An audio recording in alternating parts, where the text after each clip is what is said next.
Respected Matthew Abraham Achin, Joby Thomas Samuel Achin, dearly beloved in Christ, greetings to you all in the precious name of our Lord and Savior Jesus Christ.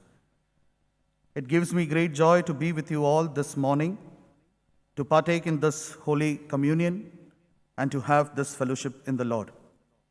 For our brief meditation this morning, let us turn our Bibles to the Gospel portion that was read. The Gospel according to St. Matthew, chapter 21, verses 12 through 17 was the Gospel portion that was read today. The Gospel according to St. Matthew, chapter 21, verses 12 through 17. Few verses which I believe would help in the meditation, verses commencing from 12. And Jesus entered the temple and drove out all who sold and bought in the temple. And he overturned the tables of the money changers and the seats of those who sold pigeons. He said to them, "It is written, 'My house shall be called a house of prayer,' but you make it a den of robbers." Shall we look unto the Lord in prayer? Loving Heavenly Gracious Father, we thank you and we praise you for this moment that you have given us in our life, giving us the strength, giving us the energy, so that it's possible for us to come once again in your temple to worship you and to glorify you. Heavenly and gracious Father, we do believe as we listen to your word, each and every moment you speak to us, O Lord. Help us to listen to your word. As we listen to your word, help us to learn what your word speaks. And as we learn what your word speaks, help, O Lord, that it may transform in our lives, O Lord. We pray for each and everyone who's gathered over here, O Lord, coming from different backgrounds, coming from different experiences, different circumstances, different age group. But we do believe, O Lord, your Spirit will help us to discern your word, to understand your word. Continue to be with us, O Lord. I submit myself into your precious hands, O Lord. May it not be my thoughts, may it not be my words, but may it be your words and your thoughts, O Lord. Enlighten us, O Lord, and transform us as we listen your word once again. Continue to be with us and help us to feel your presence. In Jesus' precious name we pray. Amen. Dr. Richard C. Halverson was a chaplain to the U.S. Senate. And once he was called to speak before the General Assembly of the Presbyterian Church. In the 1984 speech that he did before the General Assembly of the Presbyterian Church, this is how he began his sermon. This is how he began his speech. And when he began his speech, he was trying to tell what the condition of the present church is. And this is how he started. I quote, "In the beginning, the church was a fellowship of men and women centering on the living Christ. Then the church moved to Greece, where it became a philosophy. Then it moved to Rome, where it became an institution. Next, it moved to Europe, where it became a culture. And finally, it moved to America, where it became an enterprise or a business." This is how he looked at church and commented how the church has turned out to be with regard to the American culture. Well, I believe when we look at the condition or the circumstance, the experience the church is going through even now, knowingly or unknowingly, we are unfortunate to say that whether we need to really look into whether this is the condition of the church that we are in right now, the nation where we are in, the land of India. Is this what the condition of the church is? The church today meditates on the theme, sanctification of the church. It is the beginning of the liturgical year. Kudosh Ito, sanctification of the church. For our brief meditation, I would like to concentrate my meditation on the theme or on the question, how the process of sanctification is possible. When we look into this particular passage, when we look into this particular portion, I believe Jesus very beautifully points out, Jesus very beautifully brings out as to how this process of sanctification is possible for every church, for every family, and for every individual. Three simple things, three words, which I believe it will be there in your hearts. It will be possible for you to remember always. 3 Ds that I would like to share with you today. The first, for a sanctification process to happen, I need to understand the direction. Each and everyone sitting over here, whether it be a leader, whether it be a common man, whether it be a believer, whoever it is, a student, we need to ask this question as to, do I know where am I really traveling? Do I know the direction in which I am going? Does the church know where it is traveling as of now? Verse 12 and 13a, it says, Jesus entered the temple and drove out all who sold and bought in the temple. He overturned the tables of money changers. He said to them, "It is written, my house shall be called a house of prayer." My house shall be called a house of prayer. When Jesus entered into the temple, he saw that the church is not going in the way, the church is not performing in the manner in which it was intended to be instituted, intended to experience, or intended to perform. And so when he saw that, he's once again reinstating, he's once again telling to the people over there, the direction in which you are going, the direction in which you are traveling, you have some way gone astray, and this is not where you should be traveling. And he say, my house should be a house of prayer. Now, this is something that Jesus is quoting from the Old Testament. This is something that was said way before Jesus came into this earth, way before Jesus started his ministry on this earth. And that is where Jesus says, it is written. It is not something that he's saying something new to the people gathered over there. It is something that they have known from the very beginning. It is something that they have meditated many times, and Jesus is once again bringing it back to their minds that this is what church is. But somewhere down the line, I find this is not what is happening right now. And where did he take this quotation from? Where did he bring this verse from?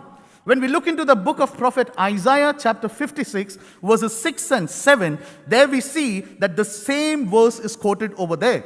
Isaiah 56 verse 7, it says, "These I will bring to my holy mountain and make them joyful in my house of prayer. Their burnt offerings and their sacrifice shall be accepted on my altar, for my house shall be called a house of prayer for all people."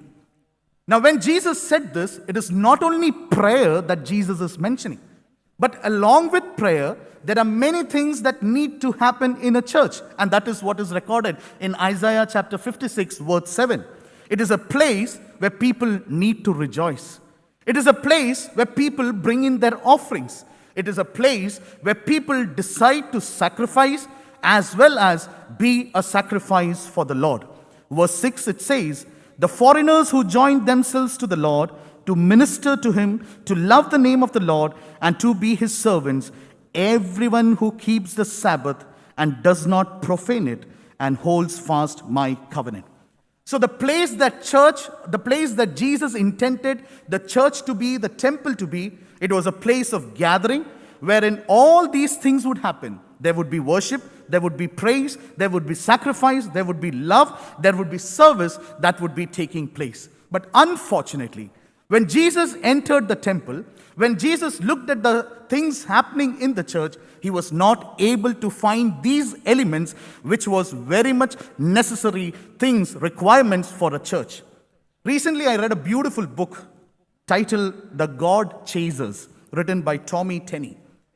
The title, in fact, made me to read this book. Though I don't agree to everything that Tommy Tenney tells in this book, I really like the title, The God Chasers. When we look into the Bible, we can see a God who has been man-chaser. God made human in order that humans will always be in fellowship with him, but unfortunately, the plan that God had envisioned, the dream that God had seen, somehow did not fulfill. Rather than man becoming a God chaser, unfortunately, God became a man chaser, which was fortunate enough for us, because if that would have not been the case, we would not have been saved. But in this particular book, Tommy Tenney says that one of the good thing about a Christian, or one who claims to be a Christian, should be that he should be a God chaser. Chasing God's heart, chasing a relationship with God. Somewhere down the line, we need to ask this question. Am I a God chaser? When I come to worship today, if I am not a God chaser, I'm not going in the direction that God wants me to go. Because if I'm not chasing God, I'm chasing something else. And that is what happened over here. Only if I chase God will I be looking into and taking things into consideration which matters the most to the Lord Almighty. The first thing that I said, for the sanctification process to happen, we need to know the direction. Now, when we know the direction, there is something else also that we need to know. And that is, we need to know whether we have deviated. The deviation, the second D. And here Jesus very beautifully says how they deviated.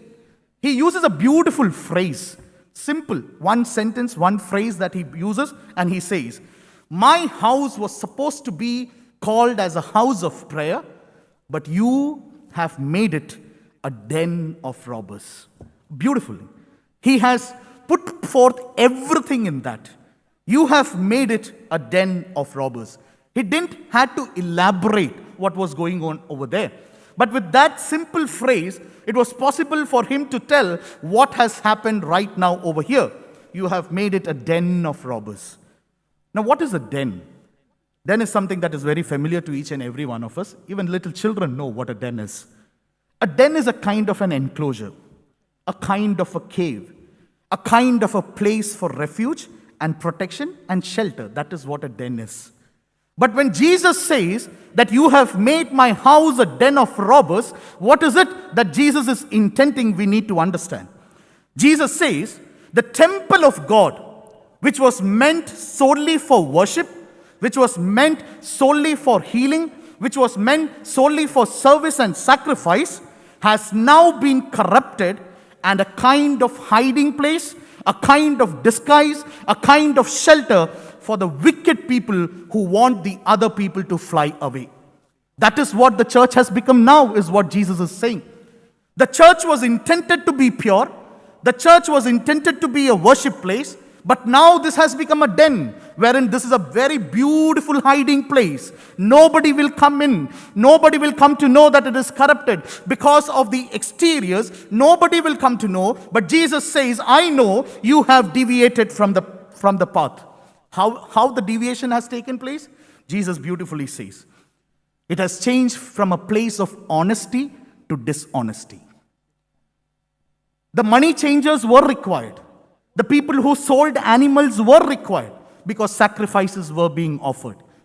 These people were required in the temple. It is not something new had been brought in. No, it was there. It needed to be there. The money changers needed to be there because people from far off, different countries come in, different places come in. So the exchange has to take place. It was there. But from being honest, they started being dishonest, is what something matters the most to Jesus. When people came in, they did not take the animals that were brought by them. The priest who looked at the animals, the priest would say, there is some fault in this animal. This cannot be taken into consideration. This cannot be sacrificed. You will have to take the temple brand animal. That is where the dishonesty creeps in. And Jesus says, if my presence is necessary, if I have to be in this place, I really have to be in this place. There needs to be honesty here.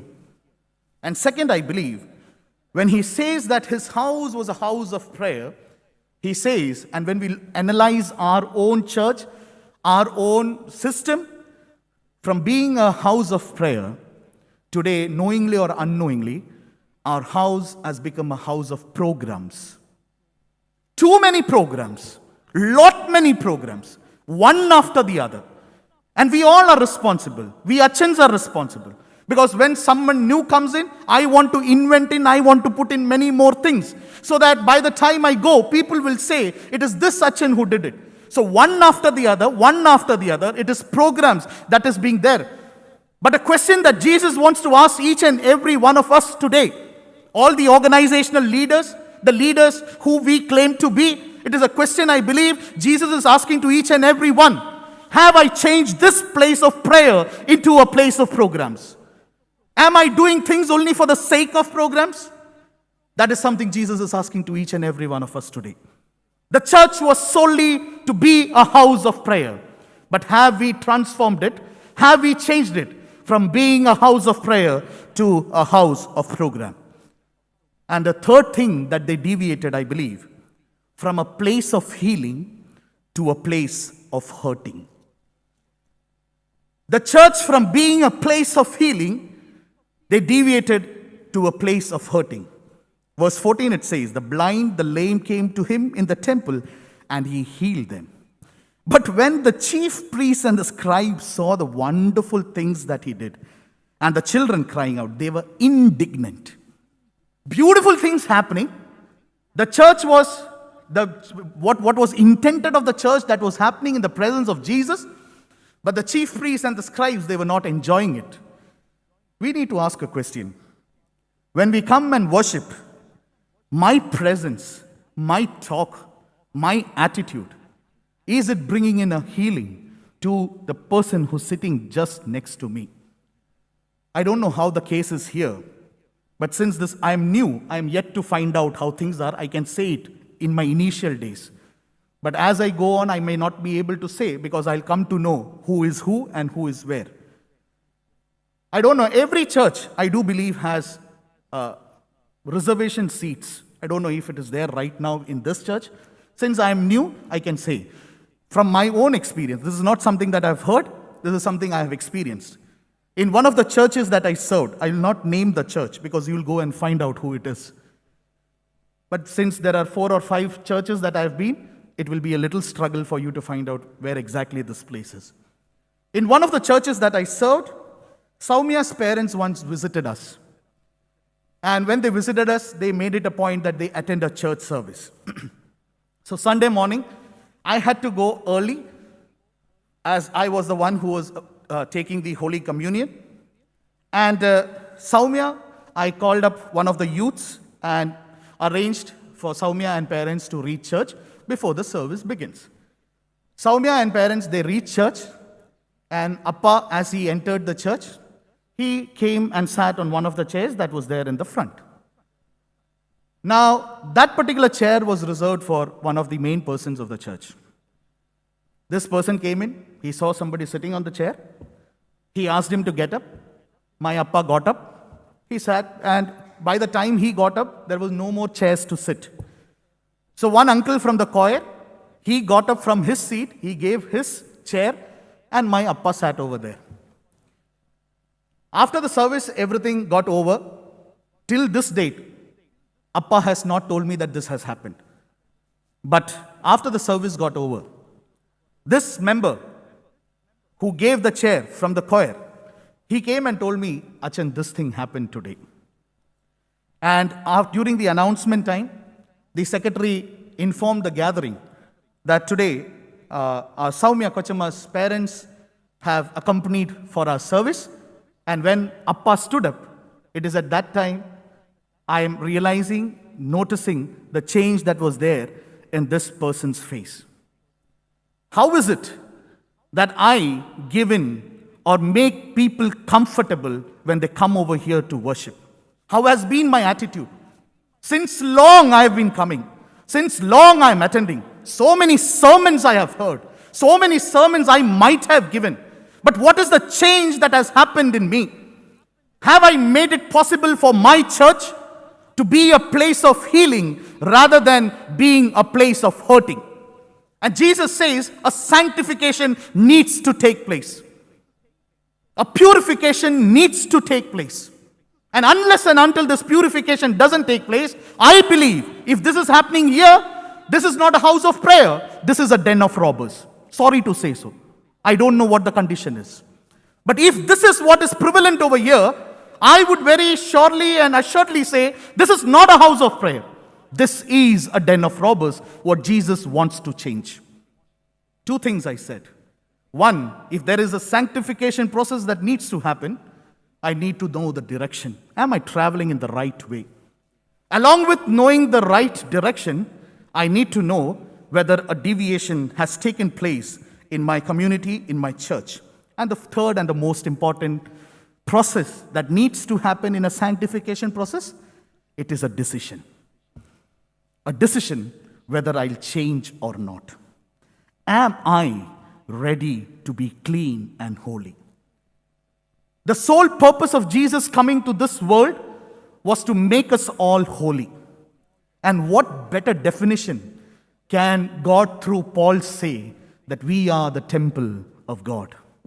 There is no better definition that God can put forth, no beautiful metaphor that God can say, this is how you have to be. You are the temple of God. Recently, in one of the clergy groups, unfortunately, I don't have that Achan's number saved, and the name was not there, so I don't know which Achan wrote that. But it was a beautiful explanation. And in that explanation, Achan was trying to say that 3 institutions matter a lot with regard to a community's development, with regard to the community being a good community. And it is in Malayalam, so I'll say it in Malayalam because in English it will not sound good. He says, 3 ആലയങ്ങളാണ് ഒരു സമൂഹത്തെ സ്ഥിരപ്പെടുത്തുന്നത്, ഒരു സമൂഹത്തെ നല്ലതാക്കുന്നത്. And ഈ ആലയത്തിന്, ഭവനത്തിന് കൊടുത്ത ഒരു നിർവചനം, he says, മൂല്യാലയങ്ങൾ, which is home, ദേവാലയങ്ങൾ, which is church, and വിദ്യാലയങ്ങൾ, which is school.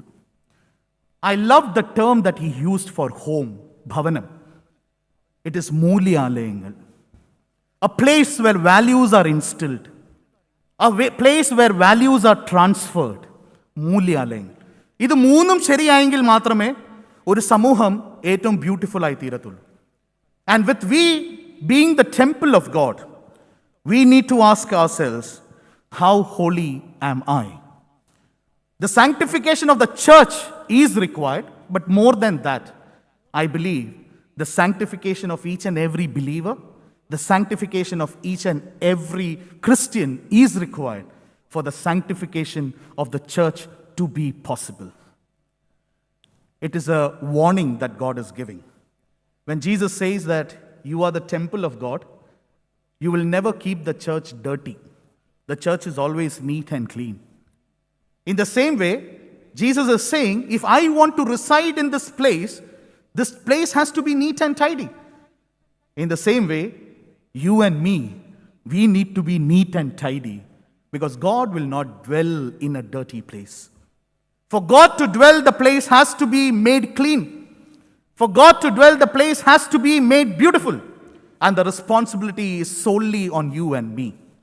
3 things that I wanted to share with you this morning. When the church is meditating on the theme, the sanctification of the church, which is a theme, I believe, when looking into the condition of the churches throughout the world, something that we all need to ponder upon. And Jesus is asking us 3 Ds, the direction. Do we know where we are traveling? Have I deviated from where and what I should be doing? Am I ready to take the decision? Shall we all look unto the Lord? I request the one who has been a